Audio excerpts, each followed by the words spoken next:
Guys, I regret to inform you, I know all of you have been so excited for Oscar Isaac in the MCU, but he's just not good. He's excellent.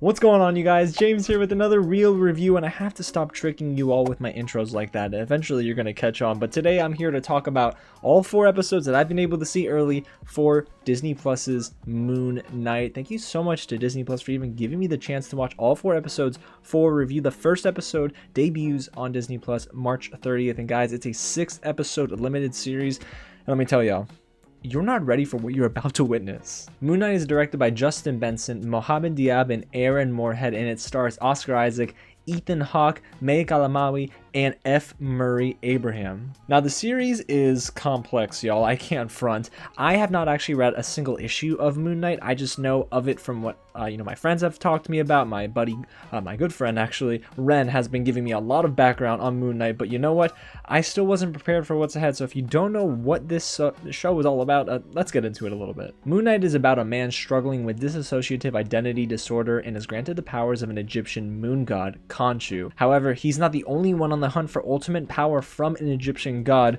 so now he must use his powers to help save himself and quite possibly the world. So you've probably seen the trailers, you've probably seen the posters, but guys, I'm here to tell you that if you thought that was good, you ain't seen nothing yet. Now, before we get into my review, if it is your first time here at the channel, welcome to Real James, where I love talking about movies and TV just like this. So if you don't want to miss out, go ahead and hit the big red button below, subscribe to the channel, tap on that bell, and hit the thumbs up button if you're a big fan of the MCU and all the TV shows on Disney Plus, guys. And let me know in the comments when you see Moon Knight what you thought of the first episode, and maybe beyond if you want to keep coming back and talking about it. This review is going to be spoiler free, so if you do get into spoilers down below, please spoiler tag it, because we don't want to ruin the experience for anyone else. So you know what, without further ado, let's get into my positives, because there's a lot to talk about, and we're going to start with the acting, because through 4 episodes, it is unreal. And the actor at the top of my list right now is Oscar frickin' Isaac. His middle name's not frickin', but Oscar Isaac just does an amazing job here as Stephen Grant and Marc Spector. He does a great deal of work balancing both personalities. Now, I can't imagine that's actually very easy, because Stephen Grant has this faux British accent and Marc Spector has the regular Oscar Isaac voice, so it's just so cool to see him play with both. And there are some really impressive moments where we see him seamlessly transition between both identities, but the way that we enter the minds of Stephen and Marc is so darn chaotic, and I love it. The chaos here perfectly matches exactly what's probably going on in the head of Stephen and Marc, so it is just so cool. It fits the theme of the show, and boy, are all the elements just blending perfectly together for Oscar Isaac, and he's just killing it on one of the biggest stages now. And I can't lie to you, there are so many hype moments, especially when we get Marc Spector in the ceremonial armor granted to him by Khonshu. I mean, my goodness. Yes, it's CGI and sometimes it's practical, but the transformation just makes me squeal every time. And man, the fighting is brutal as well with Marc Spector. I mean, the punches, yes, the crunching noises are so chilling. However, there's not a lot of blood here, so if you're looking for like Netflix Daredevil type of blood and brutality, you don't get that, but the fighting is still brutal. And on the other side of the coin, you have Stephen Grant, who's more of a nerd. He's a gift shop worker at a museum, and he loves Egyptian history. But he does serve a purpose, you guys, especially in episode 4. Now, I'm not going to get into that, but I will tell you that he comes in handy, and all that knowledge up in that big brain of his, it definitely is put to use. And what's cool is we do get introduced to yet another suit, and that is one that Stephen Grant wears, of course, when they go between both Marc and Stephen in that ceremonial armor. It's just so fun. Seriously, I never thought I'd be having so much fun here, but it's so cool trying to decipher and figure out the minds of Stephen and Marc, and Oscar Isaac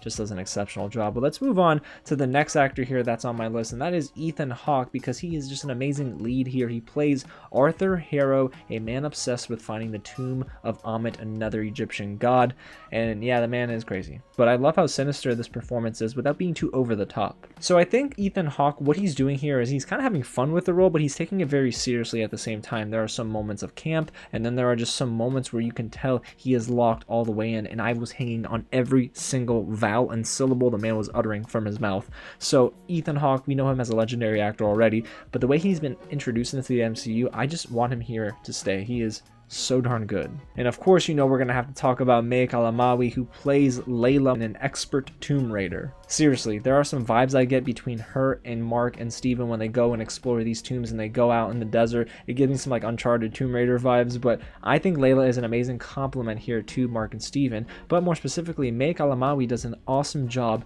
at being very fun, yet incredibly emotional, and probably the most relatable character in this show so far. And when you're looking outside of Oscar Isaac and Ethan Hawke, to me, May Alamawy is that standout that I was looking for. Seriously, guys, the supporting cast, and we'll talk about it in a little bit, is not as strong, but she does an awesome job leading that pack. And oh my gosh, there are some awesome bits of back and forth between both Layla and Steven and Marc, and I loved it. I thought that they just have so much good synergy on screen together, and they do a great job just slowly but surely building that relationship on screen among the two. And finally, in the acting department, you guys, we got to talk about F. Murray Abraham's voice work for Khonshu. F. Murray Abraham, take a bow, because the way he's able to deliver this deep voice for Khonshu, and it's like, oh my gosh, bro, all that bravado, it just sounds so awesome, and it's also very chilling at times. I mean, my skin, you know those little goosebumpies you get every now and then? I got those when he would utter certain words and sentences, and the way he speaks to Marc and to Steven, it's so awesome.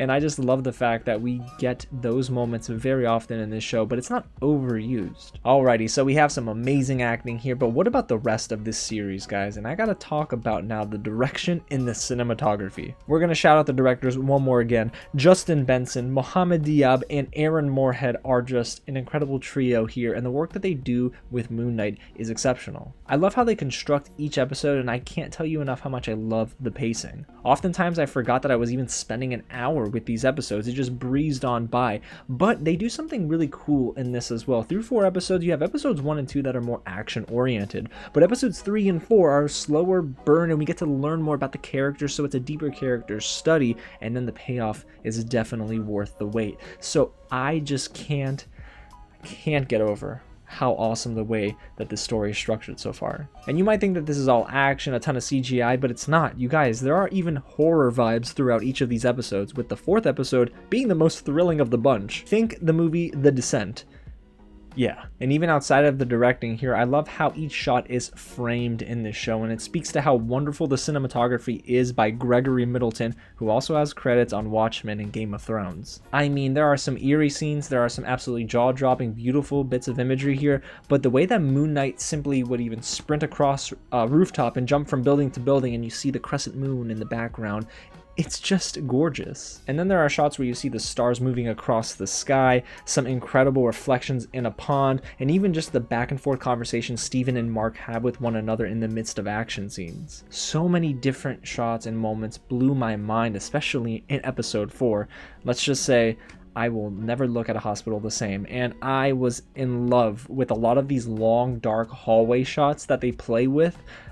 It is just excellent, and I really do think that the cinematography here is probably, if not the best of the Marvel TV shows, it's one of the best bits of cinematography in the entire MCU. And if you are a non-comic book reader of Moon Knight like myself, don't worry you guys, the storylines are actually explained pretty effectively. There are a lot of conversations here that are filled with a ton of exposition, of course, between Ethan Hawke and Oscar Isaac, where we do get to learn a little bit more about these Egyptian gods, the purpose that both of these characters play, and why the stakes are so high, but I think they do so in a way that it doesn't feel forced or too on the nose. Instead, I completely understood everything that was going on, and even when it was confusing, it was purposeful. Seriously, if you feel confused here, it's okay. I'm probably confused just along with you, and especially after episode 4, I mean, I am left with my mind literally blown open. It is just awesome to see where they're exploring, the lengths at which they're going, and how abstract this show feels. Alrighty guys, so of course we've gotten to the part of the review where we have to talk about some of my negative notes, and I don't have many. However, there's one thing I have to say I'm disappointed in, and that is the score. I mean, for all the technical greatness that this series has so far, I feel like the score for Moon Knight is a little lacking. And that's weird to say because I was really hoping for more in this area, especially with all of the amazing instrumentation they could play with. However, we do start to notice this score, and it is a little bit more impactful in episode 4. However, I'm a little worried that it's like too little too late, but again, there are 2 more episodes left that I have to watch, so I'm excited to see if they can hopefully make the score more of a main character, because in episodes 1, 2, and 3, I think the soundtrack was more noticeable, but the score was a little non-existent, and it was, I guess, subjected to being background noise, and I feel like it could have helped some scenes kind of move along a little bit better, especially in episode 3. And when it comes to the supporting cast outside of Oscar Isaac and Ethan Hawke, I don't think they're given much love. Now, that's not always the worst thing in the world, especially because they're trying to establish both of those actors and their respective characters, but until Marc Alamawi was actually brought onto the scene, I'm sorry, there was just nothing there for me to latch onto with the supporting cast. There were no favorites that I had. I mean, there was just nothing there. However, when Layla hops on the scene, I'm like, finally, some life has been breathed into this outside of Oscar Isaac and Ethan Hawke. And I know I've mentioned episode 3 a couple of times, but guys, I have to admit, this is probably the weakest episode of the bunch so far. And sadly, the first half of that episode actually sticks out like a sore thumb, and not in the best way possible. It's a little too slow, and honestly, it doesn't have much pace compared to the other episodes. However, there are some seeds planted with episode 3 that pave way for a tremendous episode 4, which actually might be my favorite next to episode 2. So there's a lot to love in some areas of episode 3, but for the most part, outside of a really cool action scene, I don't necessarily think it's as memorable, but of course you need to see that to understand episode 4 and its significance. So again, that doesn't take away from the series as a whole, but it definitely sticks out. But overall, you guys, Moon Knight is amazing. This show is so different for the MCU. It is probably the most unique show since WandaVision, and it might by the end be even better than WandaVision. I can't even explain to you how crazy it is to even think that, because I love WandaVision. It's my #1 MCU show, but this has potential to be right up there with it. There's some legitimately great acting here by Oscar Isaac, Ethan Hawke, and Marc Alamawi, and I love the directing here, and honestly, some of the finest scenes you'll ever see in the MCU are present in just 4 episodes alone. I'm telling y'all too, it gets really weird, and I love it, especially with episode 4. You're gonna need to sit down and pay attention to every little detail, but it is just a series that for me is so effective. It gets across its themes and it conveys its message so well. There's a great deal of character study here, and I do really think this is going to rank among the best MCU projects to date. So through 4 episodes, if you're asking, James, what are you even rating this show so far? It's a 5 out of 5. I mean, I can't lie to you guys. I'm in love with all 4 episodes. Yes, episode 3 was not great, so that is more of like a like, not a love, but oh my gosh, there is just something special about Moon Knight, and you can tell from the very first episode that this is going to be a ride that you'll never forget. So there you have it, you guys. That's my real review and first impressions of Moon Knight. Again, thank you so much, Disney Plus, for giving me the chance to watch all 4 episodes early for review. Now, let me know down below in the comments what you think when episode 1 debuts this week. I need to know, are you in love with it? Do you not like it too much? And if you're a comic book reader, what do you think? And if you haven't already, go ahead and hit the big red button below, subscribe to the channel, tap on that bell, and hit the thumbs up button for more content just like this. And you're going to want to stick around because I got my episode 1 reaction coming, and it's crazy. Alrighty, guys, again, thanks so much for watching, and I'll catch you at the next screening. And I guess I'm never looking at the moon the same way again. However, if Oscar Isaac kind of jumps, you know, across my field of view, I'm just going to say hi. I mean, of course, he's Oscar Isaac, right?